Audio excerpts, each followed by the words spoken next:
I'm Fonzo, And I'm Eliza. and we're the co-host of Grown, a podcast from the Moth that shows we're never fully grown. Growing up feels like a phase that should end at some point, but does it ever really? Whether you're 16 or 26 or 86, you're gonna have to deal with family drama, your body, and the type of person you want to be. So why not put it all out in the open and go through it together? Join us every other week to deal with cringe, culture, and the courageous efforts of people like you to get grown. Start listening today. Follow Grown on Apple Podcasts, Spotify, or wherever you're listening right now. It is now part of embodied lore that the name for the show came to me in a dream. But the driving questions behind it flowed from years of observation that the way we understand our bodies has as much to do with facts and data as the stories we tell about them. And sometimes those two things are at odds. Honestly, due to the false narrative that infertility is solely a female issue, I think we both expected any problem that we may have to be with my wife and not with me. Male factor infertility comprises half of all infertility cases worldwide, but you never know it from consuming fertility content through culture, media, and even medicine. And if you never see your experience reflected, how do you understand what's happening with your body and figure out when and where to seek help? This is Embodied, our show about sex, relationships, and your health. I'm Anita Rao. So I said, are there any resources for Black men or men who are dealing with this? Is there something I can read? And my urologist, who was great, but he just said, no. That's journalist Jared Wright. He is one of millions of cisgender men of reproductive age in this country with a fertility problem. Infertility is clinically defined as not being able to get pregnant after about a year of trying. So while Jared is statistically in good company, this journey for him has been super lonely. He and his wife Erica have been trying to conceive since they got married in 2020. Early on, his wife started urging him to get connected with a urologist and get a semen analysis because his ejaculate was thin.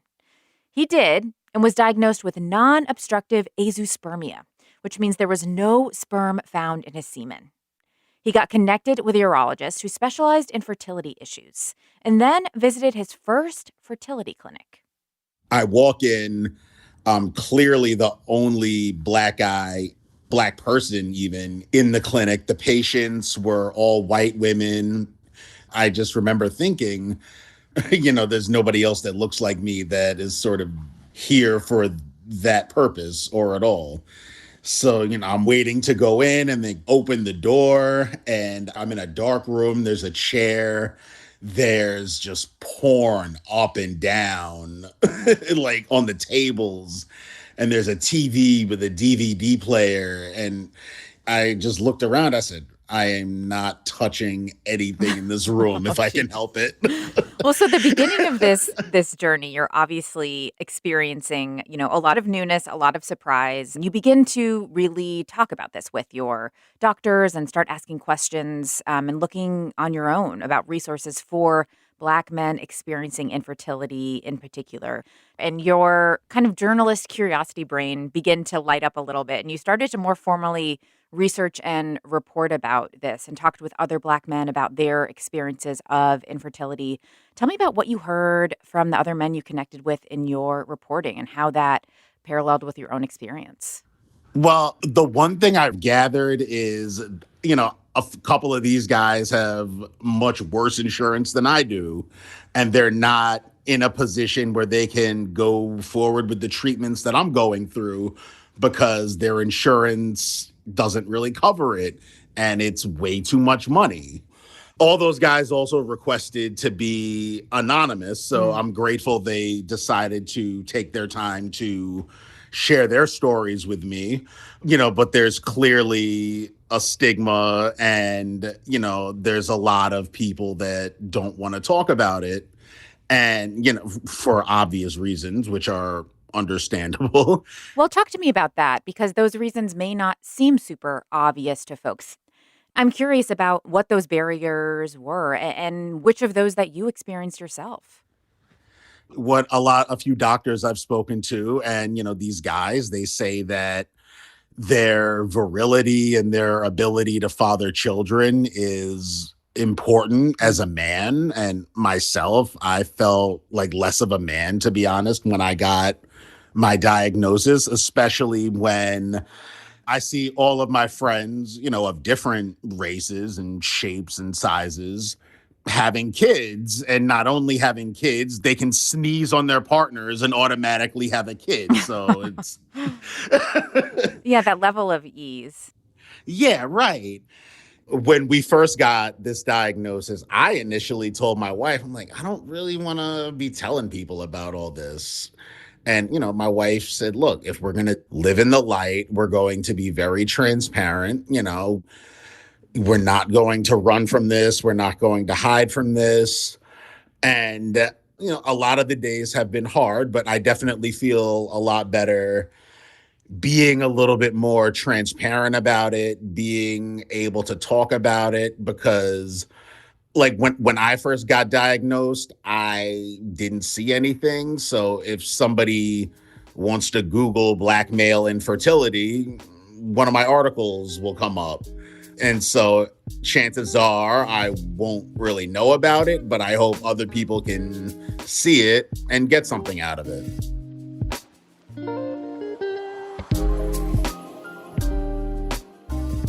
Since Jared and his wife started this process, they've explored many corners of the fertility industry. At one point, they looked into donor sperm. Jared remembers his wife coming home with pamphlets from the 4 major sperm banks in the country. And while they found hundreds of thousands of white donors, the number of black donors added up to just 38.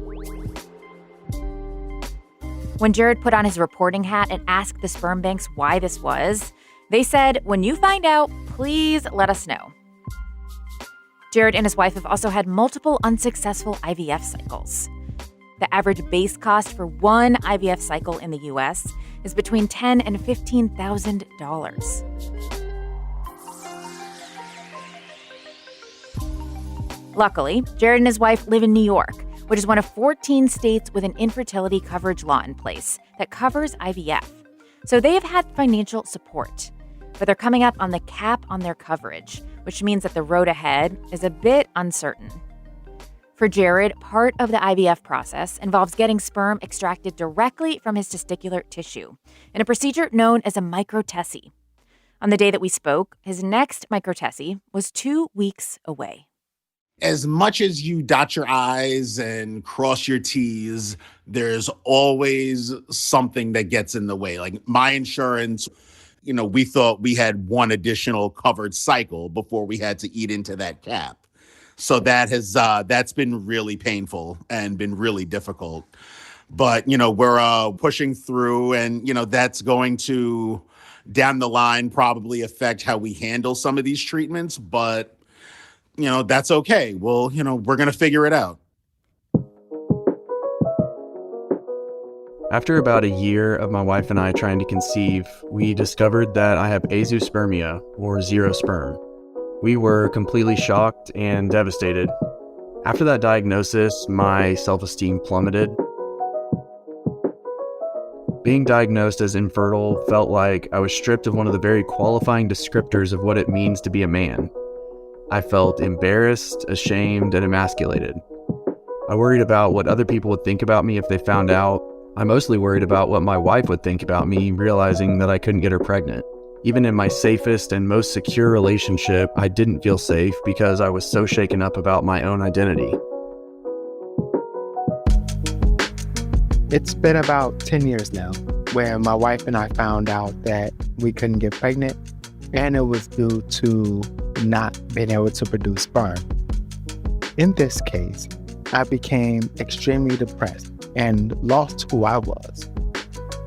Everything I worked hard for didn't matter at the point when I realized I was infertile. I told my wife to leave me because I was feeling that depressed and that lonely.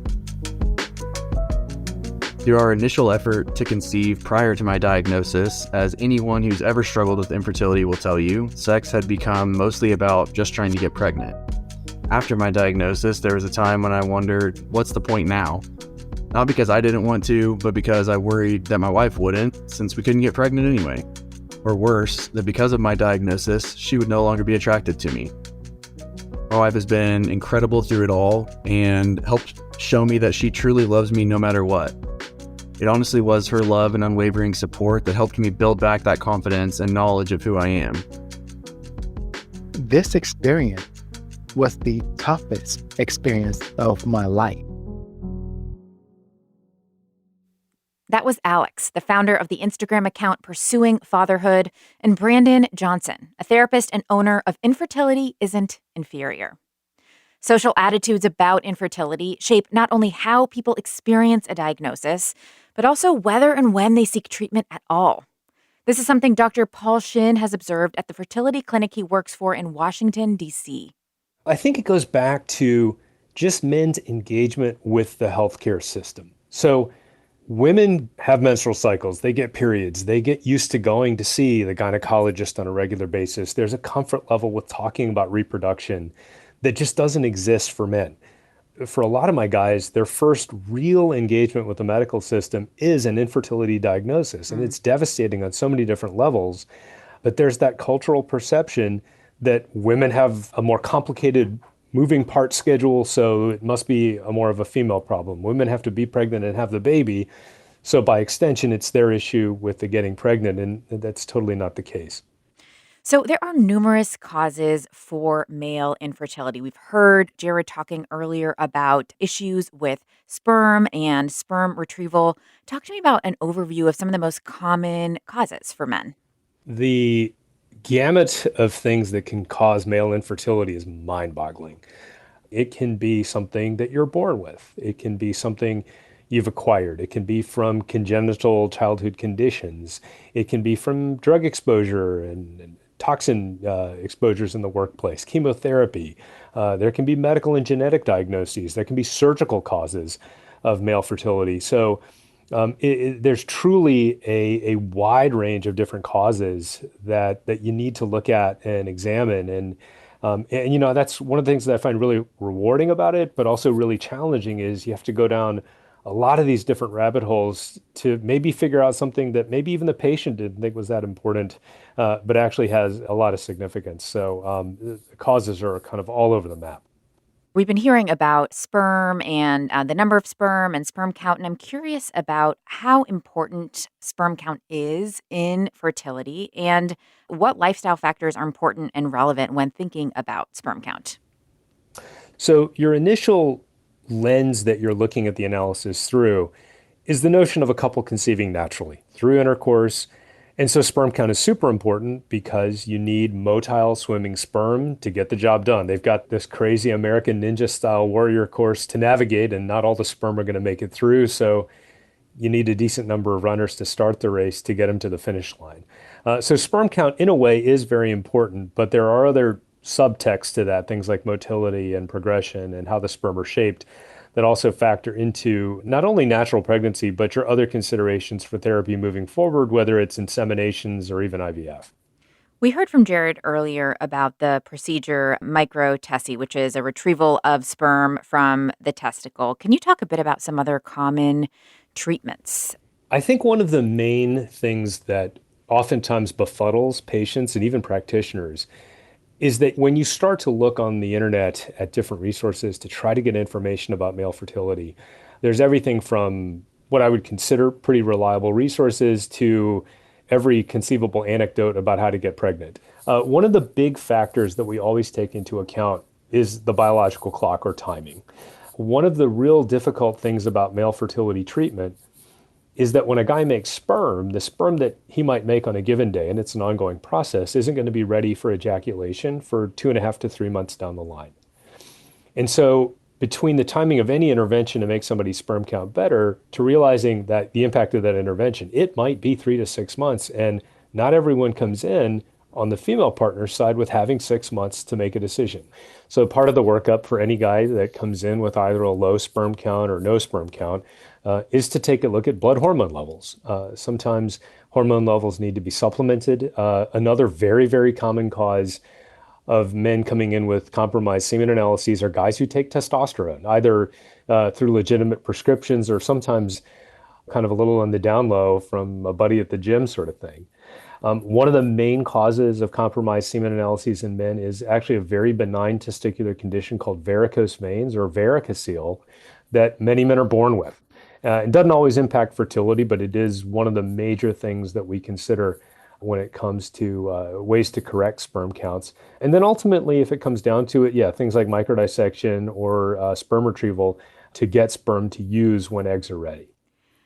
Trans and non-binary folks are really underserved in medicine generally, but also in the fertility space. I would love to know some of the particular challenges that you've encountered with patients that you have seen who want to have conversations about fertility. One of the most difficult things to deal with when you have a transgender female come in who wants to perhaps get back to the point of being able to making some sperm is simply the time allotment that you need for this to happen. And so when we're consulting with patients who are transgender, it's almost easier to think of it in terms of how you would take care of a cancer patient, where it's much easier to get the sperm sample or semen at an earlier stage prior to hormone therapy.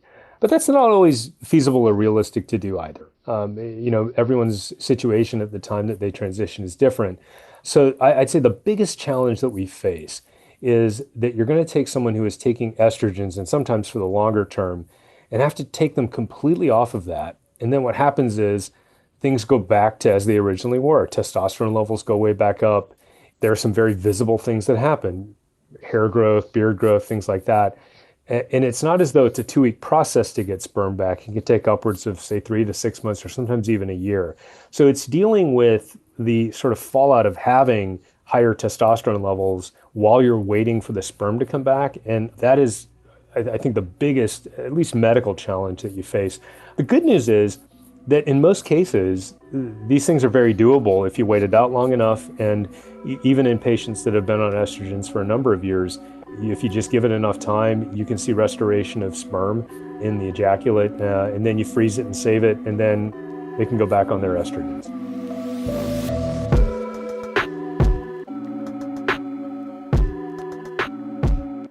If you've been an Embodied listener for a while, you probably know that I have a soft spot for medical practitioners who really level with their patients. Not just about what's going on physically, but how it affects their emotional health and relationships as well. After this conversation, Dr. Paul Shin has been added to my very unofficial list of practitioners I'd see if I had the reason or opportunity. But he and other urologists are up against some big challenges when it comes to changing the public face of what infertility looks like. In Jared's opinion, if more Black men publicly shared their infertility stories, more attention could be paid to their unique challenges. But he also acknowledges that the bigger shifts need to be structural ones in the medical system writ large. I think there needs to be more of a trust in the medical community. How we get there is a little bit above my pay grade, but both of my grandfathers were vets, and one of them in particular, he always went on about how he didn't trust doctors, how he didn't believe in them. And, when I'm 9, 10, 11, I'm just like, Papa, why don't you believe in a doctor? And then, reading things that I read about the Tuskegee experiment and things of that nature, I realized that my grandfathers probably went through a whole lot of messed up stuff that I'll likely never know about. So I think that there has to be some sort of trust there with medicine, because when I started Googling this issue and this topic, out of the handful of studies that I saw, from what I remember, they were very inconclusive, and Black men and other people of color didn't make up a big portion of those studies. So in order to get some more answers to help people going through this of all colors and all races, I think the trust needs to be there so more people come forward, so more research can be done.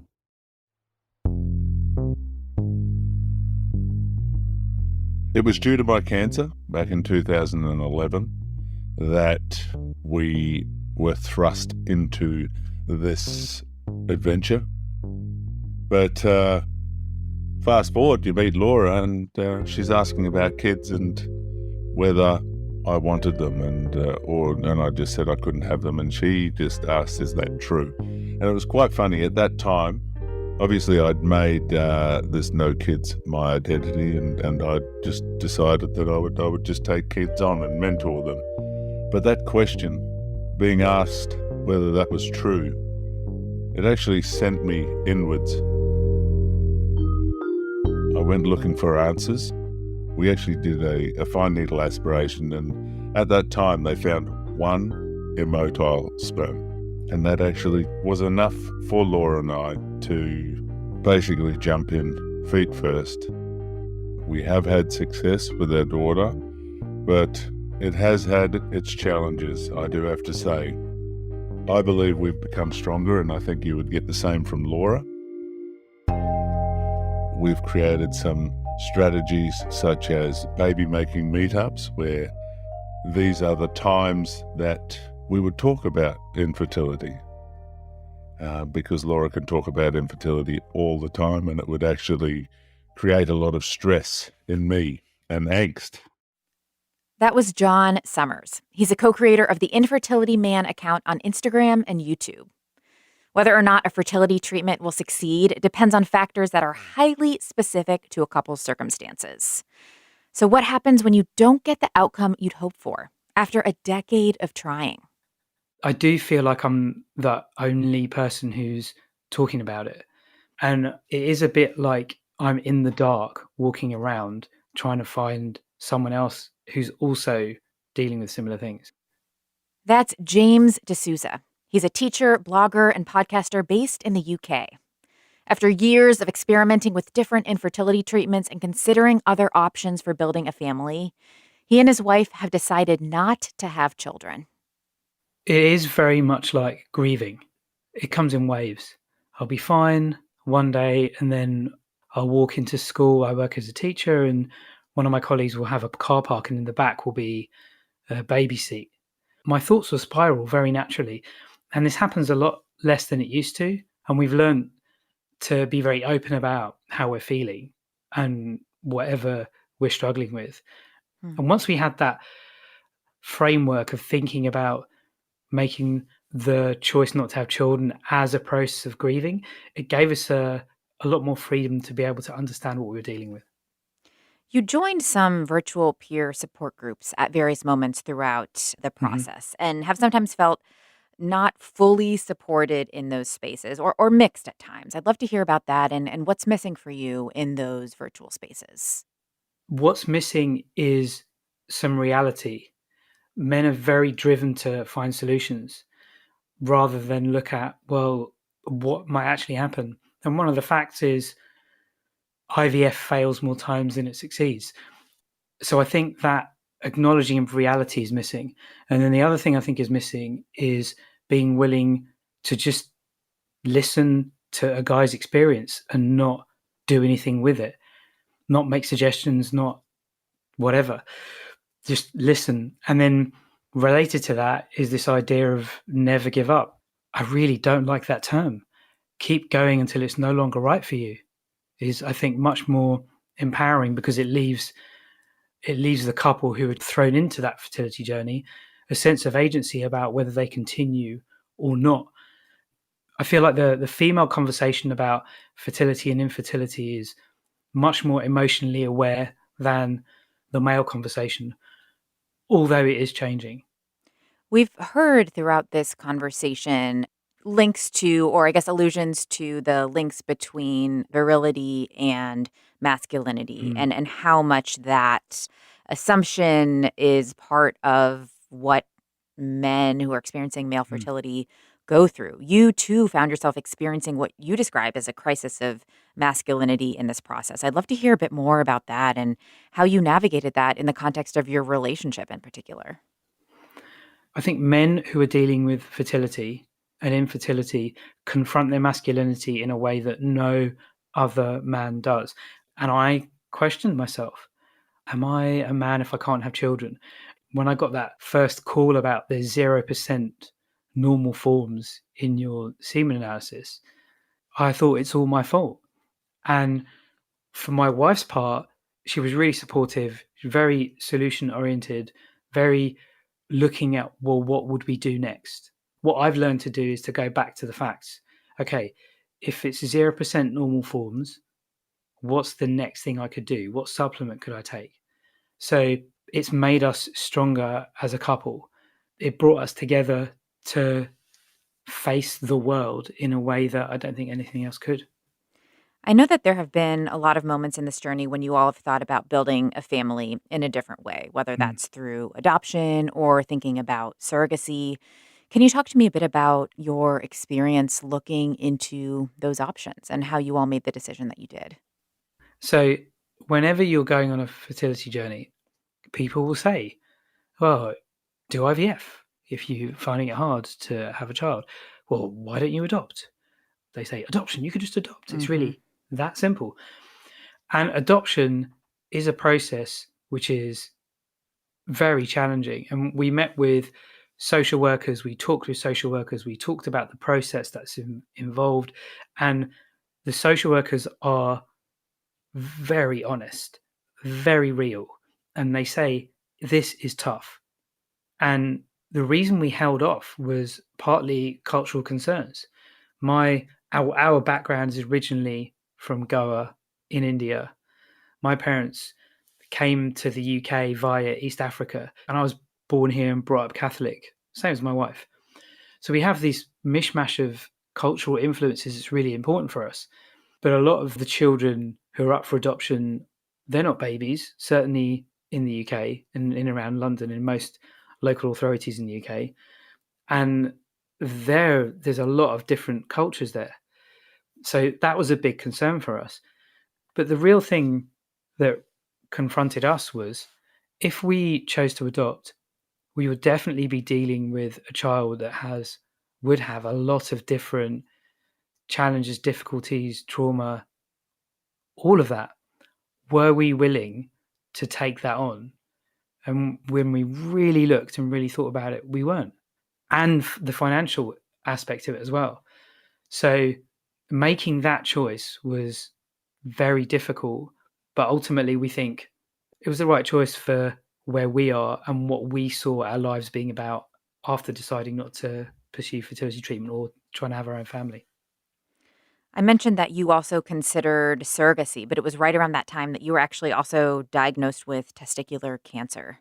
And I'm curious about how the experience of going through what you'd gone through in your fertility journey shaped how you approached your cancer diagnosis. Yeah, you couldn't write this. We'd filled in the forms for the surrogacy charity. And then about 2 months later, I got diagnosed, with testicular cancer. And then getting a cancer diagnosis and sharing with people that I've been diagnosed with testicular cancer was easier than making the choice not to have children. And it was easier to get people's support for that than having fertility treatment. And I think it's because people kind of know how to react to a cancer diagnosis, but they don't really know how to react to couples dealing with a fertility journey or couples who've tried to have children and are choosing not to have children. James has now been cancer-free for 2 years and has started his own small coaching business to support other men who are dealing with infertility and childlessness. Doing this line of work isn't always emotionally easy, but it's important to him to create space for a part of the fertility conversation that is even more marginalized. People who don't have what would be considered a success story. Nobody wants to hear from us. Yeah. The media aren't interested. Our stories aren't told. The idea of fertility treatment and a happy ending is all over the place. But my story tends to disappear and is a huge blind spot. And I think it speaks to the bigger conversation about what it means to be a man and masculinity, that it is such a blind spot. And I look at the childless women space, and there's a lot of engagement, there's a lot of talk and a lot of conversation about that. And I think with men it will catch up. But what I've become also very interested in is the wider conversation about masculinity and how do men in general deal with what it means to be a man. And I think the fertility angle is the thin end of a very big wedge. That's how I'm choosing to look at it.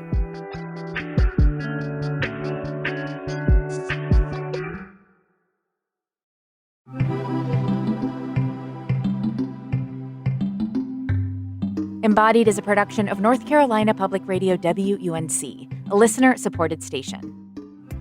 This episode is produced by Paige Perez and edited by Kaya Finlay. Amanda Magnus is our regular editor, Skylar Chadwick is our new intern, and Jenny Lawson is our sound engineer. Quilla wrote our theme music. Thank you so much to everyone who contributed to this episode. And if you have a story to share with us or thoughts about a recent episode, leave us a message in our virtual mailbox SpeakPipe. You can find a link in the show notes. Thank you so much for listening to Embodied, and if you want to support this show, the best way to do it is to spread the word in your own networks. Word of mouth podcast recommendations are what works the best, and we so appreciate your support. Until next time, I'm Anita Rao, taking on the taboo with you.